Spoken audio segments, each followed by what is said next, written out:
முன்னேற்றத்தை தரும் 3ஆம் பிறை வரும் ஞாயிற்றுக்கிழமை வருது. அன்றைய தினத்தில் நீங்கள் நான் சொல்லக்கூடிய ஒரு பரிகாரத்தை செஞ்சீங்கன்னா இந்த ஆண்டோட கடைசி 3ஆம் பிறை உங்களோட மனதில் மனமாற வேண்டக்கூடிய ஒரு வேண்டுதலை நிறைவேற்றி தரும். தந்தே தீரும், பித்திருக்களோட சகடம் கிடைக்குது. வரும் ஞாயிற்றுக்கிழமை செய்ய வேண்டிய பரிகாரத்தை பதிவு செய்கிறேன். 3 அப்படின்னு கமெண்ட் பாக்ஸில் மென்ஷன் பண்ணுங்கள். ஏன்னா சந்திரன் என்பவர் மனோகரன். மனம் தெளிவாக இருந்தால் தான் நம்ம வாழ்க்கையில் எதுலேயும் மாற்றங்கள் கிடைக்கும். உங்களுக்கு எதில் மாற்றம் வேண்டும் என்று நினைக்கிறீர்களோ அதற்கு என்ன பரிகாரம் செய்ய வேண்டும் என்பதை இதில் பதிவு செய்கிறேன். அருட்பெரும் ஜோதி அருட்பெரும் ஜோதி தனிப்பெரும் கருணை அருட்பெரும் ஜோதி. குருவே சரணம் குருவே துணை.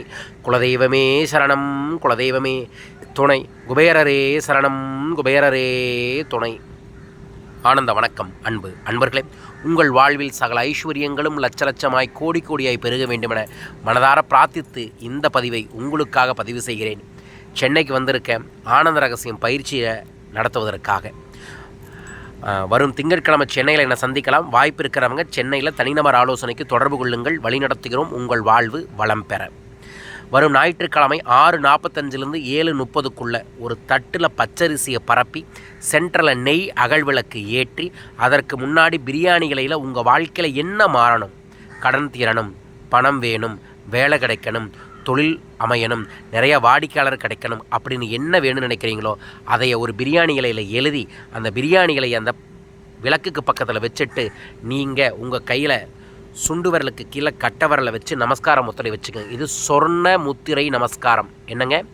சொர்ண முத்திரை நமஸ்காரம். இந்த நமஸ்காரத்தை வச்சுட்டு அந்த தீபத்தை பார்த்து ஓம் சந்திரமௌலீஸ்வராய நமோ நம அப்படிங்கிற மந்திரத்தை 106 முறை ஜபம் செய்துவிட்டு ஓம் நம சிவாயா என்று அண்ணாமலையாரை மனதார நினைத்து ஒரு 27 முறை சொல்லிட்டு ஓம் சந்திர பகவானே நமோ நம என்கின்ற மந்திரத்தை 27 முறை சொல்லிட்டு அந்த பிரியாணி இலையை தீபத்தில் எரிச்சிருங்க.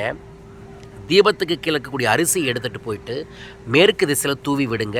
இந்த தியானத்திற்கு பரிகாரத்துக்கு நீங்கள் உட்காரதே மேற்கு திசையை பார்த்து தான் உட்காரணும்.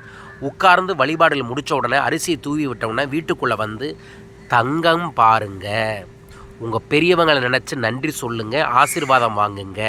கண்ணாடியை பார்த்து உங்களை நீங்களே நல்லா இருக்கணும், சிறப்பாக, அதாவது நான் இப்போ என் கண்ணாடியை பார்க்குற மாதிரி உங்களை பார்க்குறேன். ஸ்டார் ஆனந்தராம் ஐஸ்வர்யத்தோடு இருக்கணும், ஸ்டார் ஆனந்தராம் கோடீஸ்வரனாக இருக்கணும், ஸ்டார் ஆனந்தராம் செல்வ செழிப்போடு இருக்கணும், ஸ்டார் ஆனந்தராம் நினச்ச காரியங்களெல்லாம் கைகூடணும். ஸ்டார் ஆனந்தராமுக்கு இந்த 2025 முடிகிறதுக்குள்ள கோடி ரூபாய் வந்து குவியட்டும், வாழ்க வாழ்க வாழ்க வாழ்கன்னு சந்தோஷமாக வாழ்த்திட்டு ஏதோ ஒரு இனிப்பை எடுத்து சாப்பிடுங்க.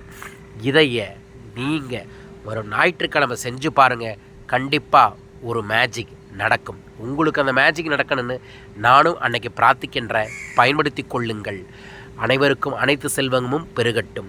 ஜனவரி 1ஆம் தேதி சிறப்பு லட்சுமி குபேர ஐஸ்வரேஸ்வரர் பூஜையை ஏற்பாடு பண்ணியிருக்கோம். உங்கள் பேரையும் பூஜைக்கு சங்கல்பம் பண்ணுங்கள். வாய்ப்பு இருக்கிறவங்க நேராக வந்து கலந்துக்கங்க. இந்த பூஜையில் கலந்துக்கிறவங்களுக்கு ஒரு தெய்வீகமான பிராசலான ஒரு மினி முறம் ஐஸ்வர்ய முறத்தையும் கூடவே வெள்ளிக்காசும் தங்க காசும் கொடுக்குறோம். மறக்காமல் உங்கள் பேரை சங்கல்பம் பண்ணுங்கள். ஜனவரி 4 முதல் வெற்றி நமதே அப்படிங்கிற ஒரு அற்புதமான வாழ்க்கையை தலைகீழாக மாற்றும் தன்னம்பிக்கை வாட்ஸ்அப் பயிற்சி வகுப்பு 21 நாள் நடக்குது. 2026 உங்களோட வாழ்க்கையில் பெரும் மாற்றம் வேண்டுமென்றால் வாட்ஸ்அப் பயிற்சியில் கலந்துக்கங்க. மேலும் விவரங்களுக்கு தொலைபேசி எண்களில் தொடர்பு கொள்ளுங்கள். மீண்டும் ஒரு அற்புத பதிவில் உங்களை சந்திக்கின்றேன். வாழ்க.